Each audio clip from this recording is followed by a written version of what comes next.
ไปเมืองเจียงตุงของเฮาทุกผู้ทุกคนค่ะทุกหอทุกเฮินทุกวันทุกโปงทุกน้อยใหญ่ใจยิงตั้งหลายคนค่ะเนาะซาดีค่ะเนาะถาดจอมนำที่นี่โปดีว่ามีปอออกหลวงไทยก้ามีออกหลวงชื่อว่ามีออกนามหลอดโปกระดังลูกเขยลูกยิงจุ่มปีจุ่มนอกตังเสียในตังน้ำเนาะเป็นเก้าท่าหลงโคมกระดังหมู่ช่วงพวกกาเลยกรรมการในวันในโขงทุกผู้ทุกคนที่มาลุมลาฮักษาพระถักลุมลาพระถักจอมหนักปีนี้เป็นเก้าขนอเขาเจ้าช่างโจมจึงยินดีเสียแลอาราธนาปางถึงเจ้าเสียเจ้าผู้เฮาจือว่าพระภิกขุหลวงปางโสภณะภิกขุที่วัดอนัตตาหนองเขียวเวียงตะคีเล็กลอยสาถูขนอเขาเจ้าก็ปางถึงเจ้าเสียเจ้าผู้มาเปิดปังตะละเมื่อวันที่11ต่อถึงวันที่21เดือน6 2525วัน387ตัวเป็น8เลียม1คำปีพุทธศาสนา2568ค่ะเนาะเป็นปีจุ่มน้องในวันเจียงตุงของเฮากันไว้ค่ะเนาะหรือมาก็เป็นผู้ตามตัวโกบกาเลยอาจารย์กันเนาะมีมือ10 นิ้วมาอาราธนาเจิญถึงปางถึงภายในเลยไปตอบพระภิกขุสังฆะและโกบกาอาจารย์หมู่ปีจุ่มน้องทุกผู้ทุกคนค่ะเนาะต้องเอาหมู่ปีจุ่มน้องสายไปไผสายมันมีน้ำโกดีมีเกโกดีตั้งถึงสู่เจ้าเจิญถึงสู่เจ้ามานั่งปฏิวัติธรรมกันค่ะเนาะเดี๋ยวนี้ก็ศาสนาก็กึ่งปลายแล้วเป็นข้าวยามเฮาเรียกว่าขาเส้นทางออกเข้าสู่สวรรค์ชั้นพระได้พานิพพานค่ะเนาะเพราะว่าเมื่อเดี๋ยวนี้ที่ปอเปียวหลวงนี่ก็สร้างพระมหาวิหารใหม่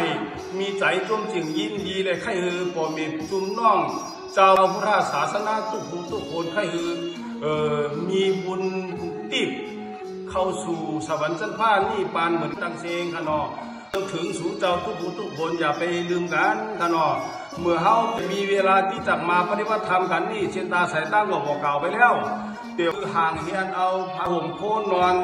อาบน้ำซับยามาหินหมอนมุ้งสุดที่เฮานอนนี่ขนอปลามาจอมขนอย่อก่อเรื่องอาหารการกินก็ปอกแมวหุงเขาก็จุ่มจึงยินดีเสียแลมีหมู่ปีจุ่มน้องตากาสัทธาติจำติไกในวันในก็มีมวยพาติเฮตาเขาเพิ่นพักก็มีมวยพาเนาะฉันนั่นทุกผู้ทุกคนก็ทามาปฏิบัติธรรมปีนี้หมู่ปีจุ่มน้องติบไข่ตาก็อาหารน้ำส้มน้ำหวานน้ำกัดน้ำเย็นกันเนาะมันติบมาตานกันได้กันเนาะเขามีเจตนาสัทธาเต็มร้อยเต็มปั้นเขาบอกไข่ติบไข่ตานกันเนาะตานก็คือว่าอย่าพี่อ่านนะอย่าพี่เก่งใจอย่าพี่ดีไอกันกันเนาะเพิ่นติบ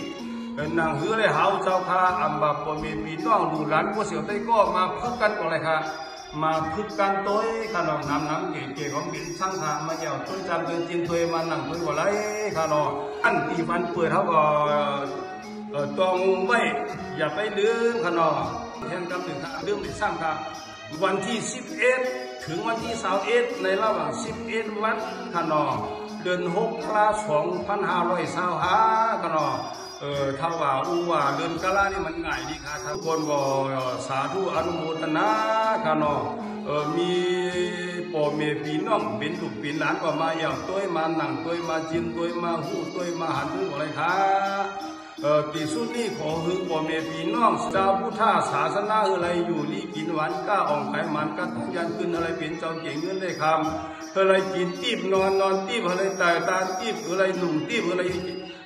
คืออะไรหาอาหารถ้าถึงหาหน้าตาก็ทุกสิ่งทุกอย่างเกิดขึ้นมาดีตัวได้ดีใจพอใจเล่าเนาะพอใจของเล่าเนาะเป็นหน้าตาค่ะเนาะสาธุค่ะสาธุอนุโมทนาค่ะสาธุค่ะในสาปีใน2025เดือน6วันที่11และเจ้าครูตะคิเล็กตะกันตาหนองเขียวต่างตาดิทัดจบหนักวันแต้ค่ะพี่น้องเม็ดสวยสหายทุ่งเสียงตึงมดอัญญามัดเขาปางแต่เนี่ยพอได้ลุงเน็ตลุงสาโกหือตัวหนูตัวขอไปใช้มาข่าวผมเป็นทั้ง พี่น้องสายตั้งเจ้งขุมว่าตั้งกรุงจองคำว่าตั้งเชียงตั้งไหนกูบานกูโขงกูบานกูเมืองซึ่งเชียงซึ่งมุกบริหารที่กันที่โลกโบเคยมาปั่นกีฬาโกตุเจ้าพัวไปฮับปุ่นบอกหางซีพยาดิถัดจอมหนักปั่นแตนถึงเมืองล่างตั้งในค่ะมีการทำในแค่คาไรสาค่ะ